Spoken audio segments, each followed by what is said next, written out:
Yes lads, what's going on? Welcome back to another video on the channel. Today we're going to be talking about how Eddie changed Newcastle. I'm having it right here. As you can see, H-O-W-W, H-O-W-E, for obviously Eddie Howe. Little pun, is that the right word? Pun, I think so. So yeah, let's get into it with the very first subject, very first reason how he changed Newcastle. First reason how Eddie Howe has changed Newcastle, he's gave players a fresh start. If you look at the likes of Willock, Kraft, Almiron, Joe Linton, Kraft, No. we've got players like Shelby, Shaw, Longstaff. I've got a list here of everything. So if I'm looking down there, it's because I've made a list of everything. How he's changed Newcastle. It took us about an hour. Okay.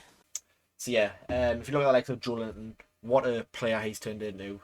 It came against, I think it was Norwich, where Kieran Clark got the red card, and were somehow Eddie Howe made the decision to put Joe Linton into midfield, and from then it's just been a revelation. We never would have realised, or never would have thought Joe Linton could have been this good, and I don't know how he's done it. I'm not gonna lie to this. I don't know how Joe Linton has done this. We've got the likes of Willock, who obviously not as good goal scoring wise like he did last season in the last 10 games this season, I think it was. But he's looked a lot better player under Eddie Howe than he has under Howe. And you look at the likes of the attack runs that he makes, he's got a bit of confidence now. Hopefully, once he gets past the injury, hopefully we'll be able to see a better player next season. That's if we don't sign Paqueta. Because if we get Paqueta, it's going to be a very difficult squad to get into for Willock, because we're going to have the likes of Joe Linton, we're going to have Bruno, and we're going to have Paqueta, which is going to be a three in midfield. And I don't think you can even play a four midfield unless remember the diamond, which is one CDM, two centre mid, and a calm. But I don't see any of them playing that centre attacking midfield. I don't see that happening. Look at the likes of Kraft when Trippier has been injured. He's came in, looked very, very solid. Under Howe, no one liked him, but I mean, I say no, like, there's been some people on Twitter who like him, but I think the fan base has come to love him. We're not love him, but we've showed a bit of admiration for him. He's been pretty good. Look at the likes of Shaw, just signed a 1 year contract. Obviously, we didn't see a future with him under Steve Bruce. He was not the player he was. I want to say last season. He was all right last season, but obviously not the best. Like under Rafa, but obviously saw his prime version of Fabian Schär. Uh, if you look at the likes of Longstaff of course not the same player who Man United were going to buy him for 50 million, I think it was. Obviously not the same player, but he looks a bit more confident. If you look at the video when they were in Saudi Arabia, you saw he's got a bit of confidence. He's a big, obviously he's a Geordie lad. That puts him up the list of players, because you know how we love Geordies. You look at the likes of Matty Longstaff, who's obviously away at Mansfield. Wait, he's back from Mansfield now, I think he is. Elliot Anderson went to Bristol. Geordie lads, they're probably going to be high up the pecking order. Who else we got? We've got Shelby, looked really good in how I reckon the free kicks he's gave were. They've been very, contributed well to the way our seasons went. Look at the likes of Leeds when he scored that free kick. Very big win for us to keep that momentum going. If he didn't score that, we might not have went on that massive run. Not quite sure when Leeds was that run. Was Leeds in the run? I can't quite remember. But I'll put it there, like our fixtures when we played Leeds. Look at the likes of, we've got Kraft, Willock, Longstaff, Schär, Joe Linton, Shelby. I'm sure there's loads. Dubravka looks a bit more comfortable. Try to think of the players off the top of my head. Almiron, how I've got Almiron. Almiron scored the goal against Crystal Palace. Under Steve Bruce, it took him how long? It was against Crystal Palace's very first goal as well, at home. The same as his goal against Crystal Palace a couple of weeks ago, I think it was, pretty sure. Obviously, he got the winning goal there as well. Goal of the month as well. Was it the only goal of the game? I think it was one now, I can't remember, but what a goal that was. Got goal of the month. I put Almiron's photo there. Obviously, always smiling.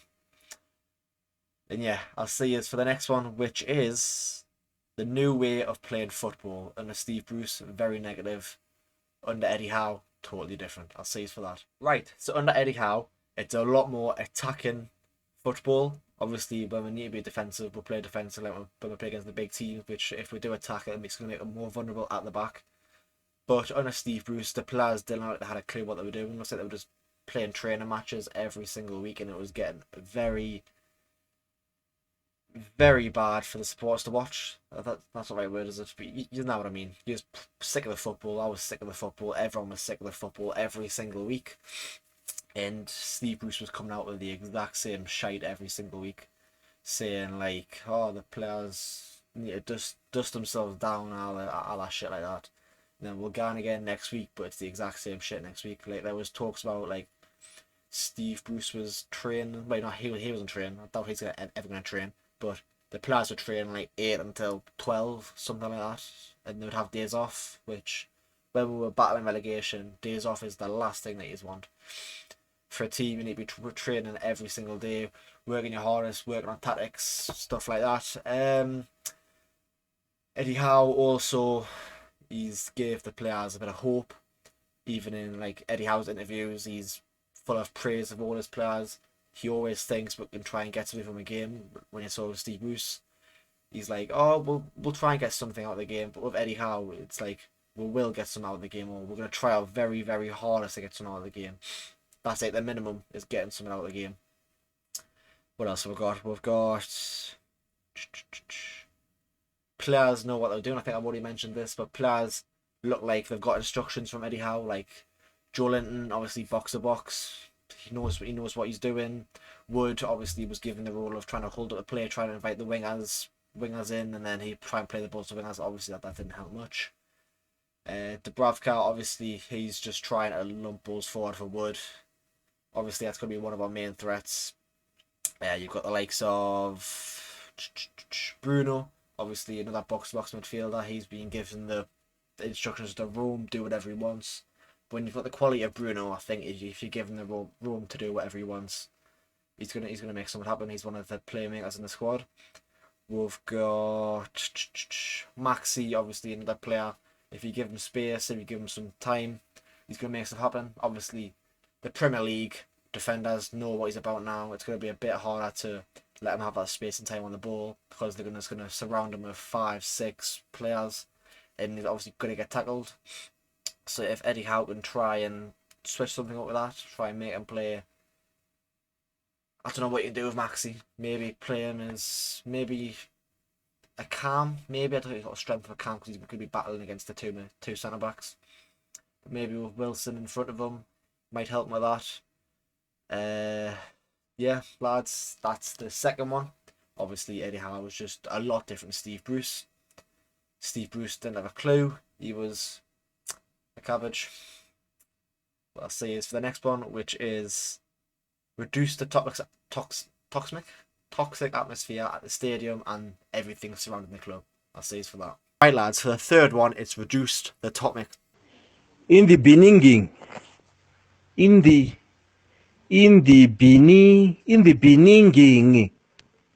yeah, in the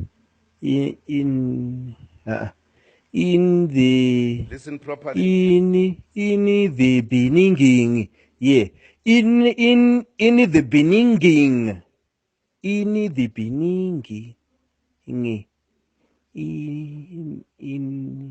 in the beginning. That was done again. The toxic atmosphere, obviously, under Ashley, under Steve Bruce, everyone was just shouting, "We want Brucey out, we want Brucey out." I think it was something like that. That was long gone now. We don't need to think about that anymore. Eyes are very itchy. Pretty much war flags. What they've done, absolutely amazing for the atmosphere. That's just, you see the likes of the punditry of like Gary Neville, people like that. I can't quite remember who else, but they're full of praise for it. It's made Newcastle St James Park a fortress. It's made probably players shit themselves when they see a lot of flags in the stadium. I don't know who's quite scared of flags, like, but some people might be. You never know. You never know if like who'd be scared of flags? Who've played against? I reckon Nketiah's scared of flags. I'm gonna say that. I reckon Nketiah's scared of flags. So that's why he didn't score against us. Thank God. Everyone got the win. If you look at the likes of obviously the Arsenal game, Crystal Palace game, our very first win of the season against Burnley, I was there. We've obviously got that win, took advantage of the home crowd, everything about it. Just there's a whole different feel about the club now. Obviously, the takeover has a massive impact on the atmosphere at the club, atmosphere surrounding pretty much everyone in Newcastle. Family photos are another massive thing. Well, not family photos, team photos. There was obviously a family photo at the end of the Arsenal game. Obviously shows a lot of togetherness of everyone in the club, from pretty much all the players, all of their families, to Eddie Howe, everyone in the club, all their families surrounded by all the Newcastle fans in the stadium. Team photos after every home win. I think away wins with it as well. But it just shows a lot of togetherness, and that's what you need when you're in the Premier League. It's what you need. I think that's another thing that contributed a lot to us staying up. If you look at the likes of Jacob Murphy in the team photos, I'll show him there. He's just always got his gob open. He's a Geordie lad. It's just what you expect, isn't it? Him loving his club. Show Longstaff as well. Not quite sure how he reacts. Can't quite remember, but Murphy's the main one. What else we got? Yeah, we've got. Right, lads. That's all I've got for reduce the top max. Just done it again. Reduced the top. Reduced the toxic atmosphere. There we're going, lads. So next one is making the right transfers, which is the very last one. I'm sure there's plenty of us, but I've got to go to the gym in about 10 minutes, so I'm going to make this very quick. So yeah, let's get the transfers. Right, lads. One of the main things of why we stayed up is the transfers. Eddie Howe came in. I'm not quite sure how much effect he had on the transfers, how much say he had on the transfers, but it was the defence that needed sorting out. And my God, has the defence been sorted out? Obviously, we've had shaky moments like against Chelsea. It was 0-0, and about the 90th minute, Kai Havertz scores. Dan Burn mistake, but players are always going to make mistakes. It's all about how you come back from that mistake, and Dan Burn has well and truly came back from that mistake. What a player he's been. Matt Target, absolutely immense. Hopefully he stays, but judging from his last Instagram post, I'll put it there, doesn't look like he's going to stay. Hopefully he stays. I really hope he stays. But the fact we're linked with Ren and Lodi, we're linked with, I think, Sint-Graven, I think, from Leipzig. Not Leipzig. Leverkusen. I'm not quite sure. We'll see. We're linked with Brandon Williams as well. I'm not quite sure about that either. Didn't really do much at Norwich. You've got the likes of Chris Wood. Obviously didn't do much goal scoring wise, but if you booted the ball, some was it bounced off him. But sometimes you need that physical presence in the air. I feel like if you played Wilson and Wood together, I think that would look pretty good, because if you have Wood playing it down to Wilson, who's obviously good at scoring goals, I reckon would make something happen off that. You've got the likes of, I don't even need to discuss Bruno. You know how good he is, how much he's done for the club already. Obviously that back heel kick against, was it Southampton? I think it was. Obviously, that was his first goal. Bruno's just got that winning mentality, which I think some of the players have got, but some of the players haven't quite got it. Like Bruno's just like likes of Leicester, when I think we're playing at home then. We were playing at home. It was 2 goals. He got the header, which went at the top right corner. Was that the winning goal? I think it was. And then he got another one. Also scored against Arsenal. So if you look at it, he's scored a lot of very important goals. Maybe if Bruno didn't score that goal against Arsenal, they could have came back and maybe salvaged a draw, get a 1-1. But Bruno put the nail in the coffin and make it 2-0. Burn, obviously from Blythe, like me, he's just done class. He's just been, how tall is he? 6'6", 6'7", something like that. Absolute machine. Obviously got 4 fingers as well. Never knew that until literally, I think it might have been a couple of weeks ago. I never knew Dan Burn had 4 fingers, which was very surprising to me. I didn't realise he had 4 fingers. And then when you see him, you actually realise, because when he's like shouting at the players, he's like that. Trippier, how could I forget him? Set piece master. The free kick he scored against Everton. I think he scored another. I can't quite remember. He definitely scored once against Everton. He just offers lots of experience. Look at the likes. He's been with Tottenham, Atletico Madrid. He's been in the England squad. Offers absolutely shitloads to this Newcastle squad. He's going to be here next season, along with Bruno, along with Burn. Hopefully everyone. Hopefully Target's still here as well. Trippier, he's just another like Bruno. He's got that winning mentality. He never wants to lose, and I think that's been drilled into him from Diego Simeone. Obviously, another world class manager. I think he's learned a lot over there at Spain, and he's brought all of that Spainness. That's not a word, but we're gonna say Spainness. That Spainness into Newcastle, and other than the fact he's been injured, he's done class. Obviously off the pitch as well. He's been with the staff. Obviously been helping the players, obviously in training. He's been on crutches, couldn't walk. Could he walk? He probably could walk. He was not able to play football.